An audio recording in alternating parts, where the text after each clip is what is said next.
The highway was empty, stretching endlessly through thick pine forests under a sky heavy with fog. Daniel Carter drove alone, his eyes heavy from 7 straight hours behind the wheel. The road shimmered silver beneath the headlights, a lifeline through the mist. He wasn't even sure where he was anymore, his GPS had stopped working an hour ago. A weathered sign appeared from the fog, Raven's Hollow, 3 miles. Daniel frowned. He didn't recall ever hearing of that town before. Then, the radio crackled. For a moment, it was just static, until a faint female whisper broke through, "Turn back, Daniel." His hands tightened on the steering wheel. He turned off the radio. Silence filled the car. How could anyone know his name? Just ahead, a wooden sign emerged beside the road, "Cabins for Rent, Forest Trail." An arrow pointed down a narrow dirt path swallowed by trees. Daniel glanced at his fuel gauge, almost empty. He sighed. One night, he muttered, and turned in. The gravel crunched under his tires. Branches scraped the sides of the car like fingernails. Through the fog, a cabin appeared, its porch light flickering weakly, like it hadn't seen visitors in years. Daniel parked and stepped out. The forest was silent, no crickets, no wind, nothing. A small wooden sign hung near the door, swinging slightly. It read, "Cabin number 3, welcome, Daniel." He froze. His heart skipped. There was no way anyone here could know his name. Still, the key was already waiting in the lock. Inside, the air was cold and musty. The wooden floor creaked beneath his boots. Dust-covered furniture stood frozen in time. Old black and white photos lined the walls, faces blurred and forgotten. But one photo made him stop cold. It was of a man who looked exactly like him, standing on this same porch decades ago. Lightning flashed outside, illuminating the frame. For a split second, Daniel saw movement behind his reflection, a dark figure standing in the corner of the room. He spun around. Nothing. Only the shadows and the faint smell of burnt wood. Shaking his head, Daniel sat on the creaky bed. "Get some sleep," he whispered to himself. "You're exhausted." He lay back, pulling the dusty blanket over his chest. The moment his eyes began to close, he heard it, a faint whisper, drifting through the walls. At first, it sounded like the wind. Then it grew clearer, like distant laughter. Children's laughter. Inside the cabin. He sat up, heart hammering. The laughter stopped instantly. The silence that followed was heavy, unnatural. Then came a single, soft knock, from inside the closet. He approached slowly, each step groaning underfoot. He reached for the handle and opened it. Nothing but his suitcase sat inside. But something was off. The bed behind him was now perfectly made, the dust on the table was gone. The entire cabin looked freshly cleaned, as if someone had been living here moments ago. He rushed to the door. The knob was freezing cold. When he opened it, his breath caught in his throat, his car was gone. Only a line of muddy, barefoot footprints led from the forest straight to the porch. They stopped right at his feet. Daniel slammed the door shut and locked it. The lights flickered once, twice, then dimmed. From the other side of the door came a dragging sound, slow and deliberate, like someone pacing back and forth. He snatched up a lantern and shone it out the window. All he saw was fog. But then, faintly, a silhouette moved between the trees, tall, still, facing him. "Who's there?" he yelled. No answer. He blinked, and the figure was gone.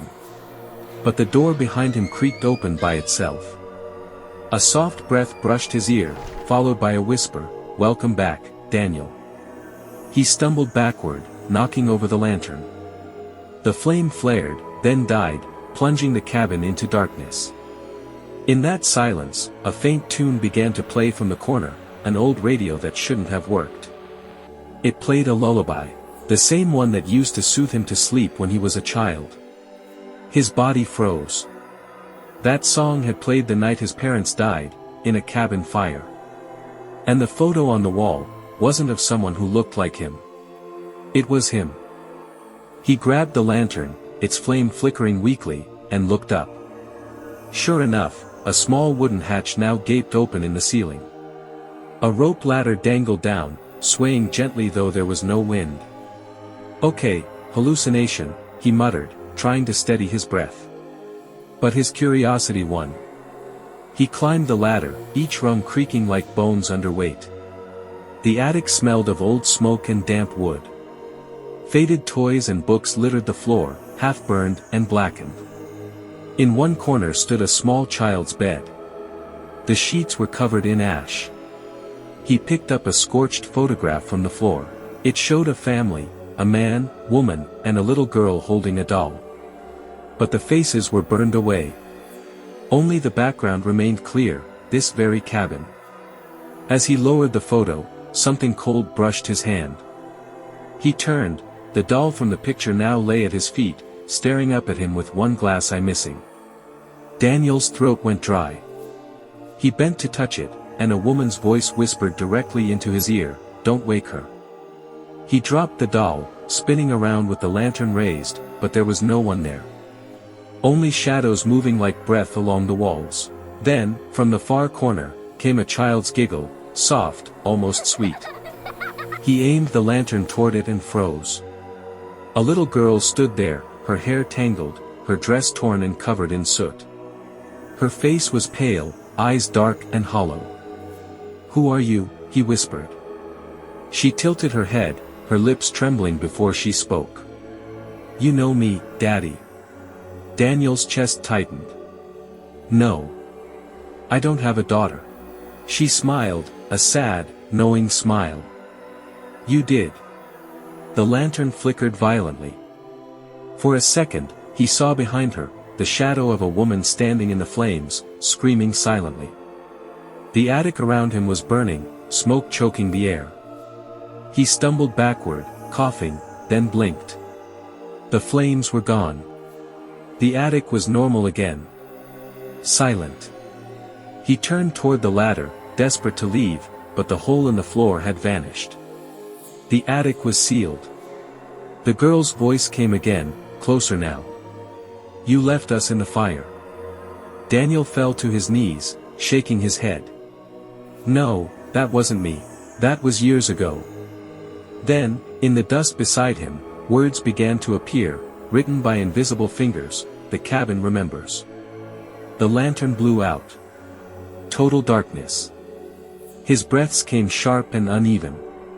He fumbled for his phone and turned on the flashlight. The beam fell across the wall, and there were hundreds of names carved into the wood. Each name had a date beside it. The last one read, Daniel Carter, 1998. His blood ran cold. That was the year of the fire. He reached out, trembling, to touch his name. The wood felt warm, like skin. A heartbeat pulsed beneath it. Then, from behind him, the girl whispered one last time, not angry, not sad, but almost tender, "It's okay, Daddy. The cabin remembers everyone it loves." He turned around. She was gone. Only the doll remained, sitting on the burned bed, smiling faintly. Then the flashlight died.